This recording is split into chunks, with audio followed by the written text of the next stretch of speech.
I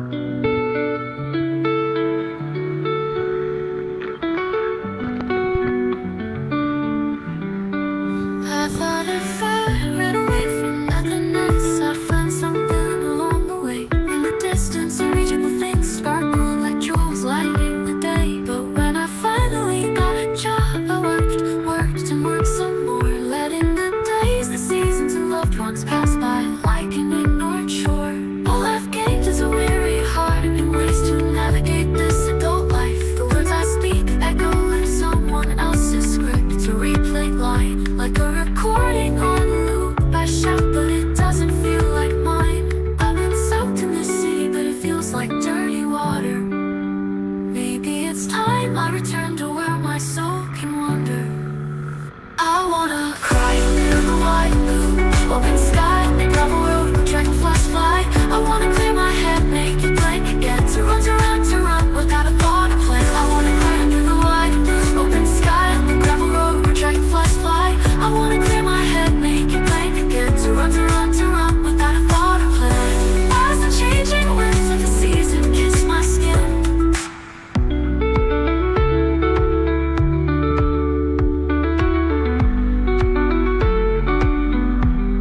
no matter how far I run, the things I want stay like a mirage, just out of reach. And before I knew it, I became a part of some machine, lost in its endless scream. By that time, dreams didn't matter anymore, tied down by routines and endless duty, letting the days, the seasons, and loved ones fade like a long forgotten. Have a good day! All I've gained is a weary heart and ways to And nandito tayo ngayon sa the words I speak are just BIR lines from a manual thick and dry. for update ng T number na ng ating kasama ni Mrs.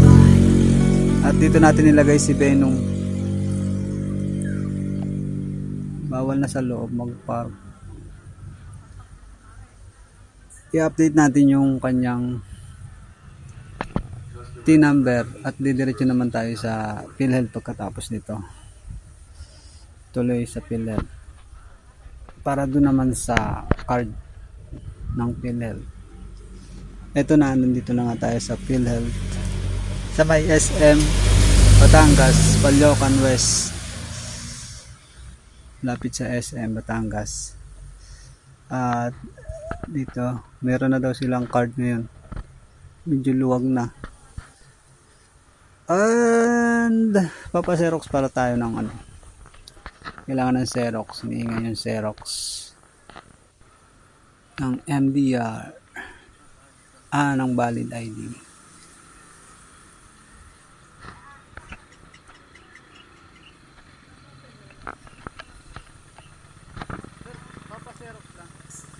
Alright.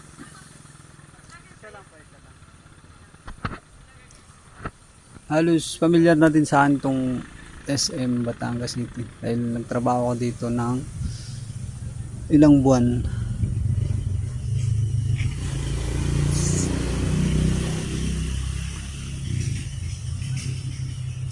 Nandito na ngayon yung PhilHealth. Dati yung PhilHealth nasa Piburgo Street lang, Batangas City. Yung ngayon nandito na sa Caloocan West. Ayan, yan ang SM, malapit sa tapat na yan. And alright, okay na, nakuha na natin yung ID dahil mabilis naman nakuha yung ID dahil ID nga lang.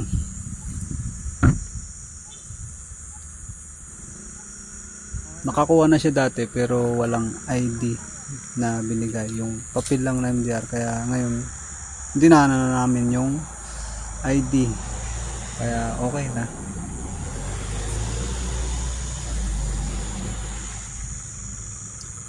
Go na tayo, punta na tayo sa niladaanan lang tayo sa bayan ng Batangas City, dito sa kaliwa.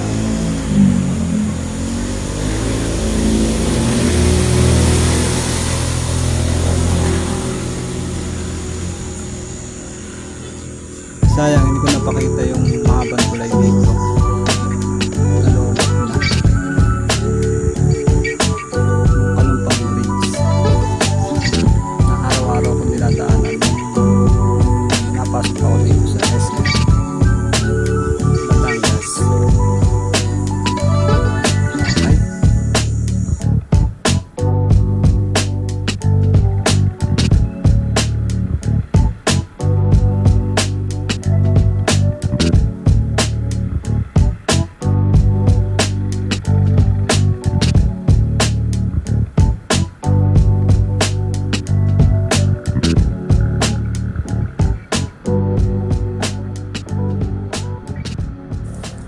Okay? Ito, kung familiar ka dito, alam mo na. Ito nga pala yung lumang palengke ng Batangas City. Yun yung nasunog dati. Kung mapapansin mo, yung bagong palengke ay siya yung masama, pero yung lumang palengke mas maganda dahil na-renovate na siya. Dahil nga nasunog dati. And ito nga, gala muna tayo. May dadaanan lang.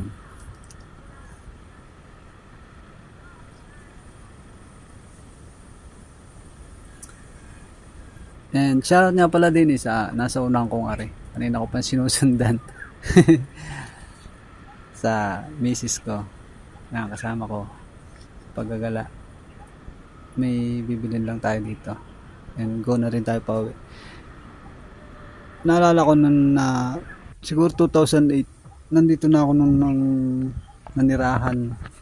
Siguro almost 4 years din ako nanirahan dito sa Batangas City. Sa boarding house. Nagbo-boarding house ako para dahil dito nga ako nagtatrabaho. Palipat-lipat ng trabaho dito. Nasa 700 pa siguro yung binabayaran ko noon nung sa boarding house. Yan.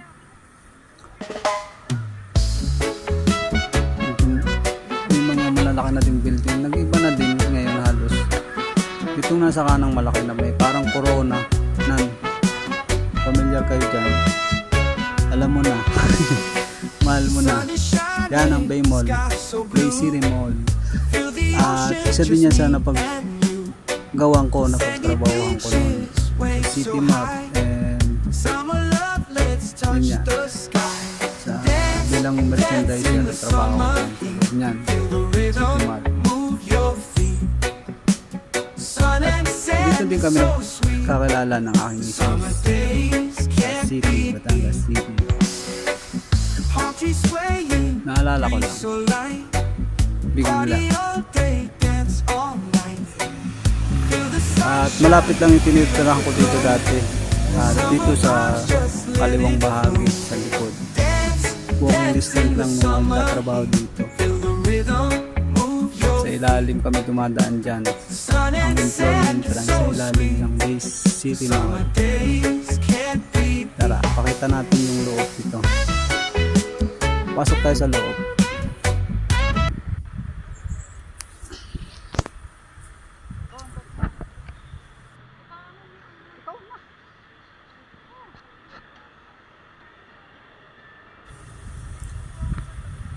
Wow! Napakalamig. Sarap sa loob, tumambay.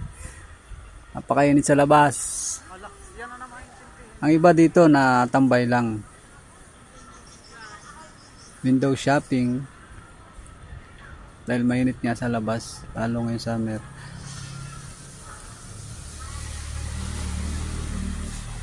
Yan ang loob niya.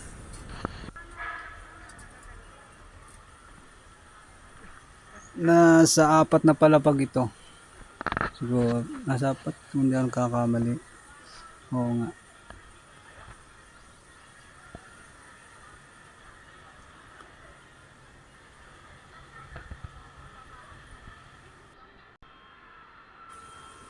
Ito nga yung view sa taas. Nasa 4th floor hanggang 4th floor ito. Hanggang 4th floor. Papakita ko lang sa inyo yung loob. Yan. Nandito na siguro lahat ng mga kailangan na bilhin pag may kailangan. Parang SM din.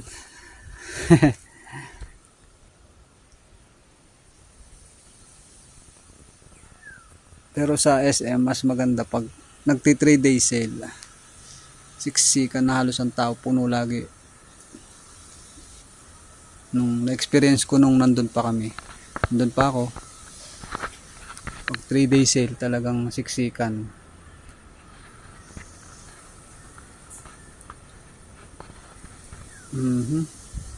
Tara, uwi na rin tayo. Tumaan lang tayo dito saglit.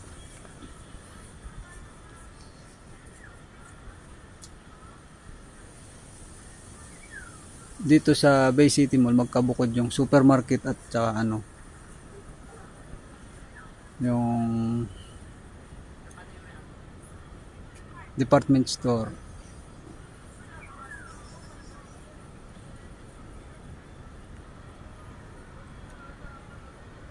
Nasa baba yung supermarket. At dito sa mga taas, pataas, second floor, third floor, dito yung mga damitan. Dito sa pinakataas, siguro may mga pagawa ng cellphone siguro doon. Nandito naman sa baba yung Jollibee.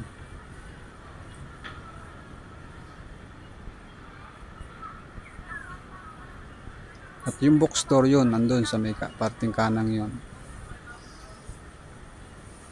Okay.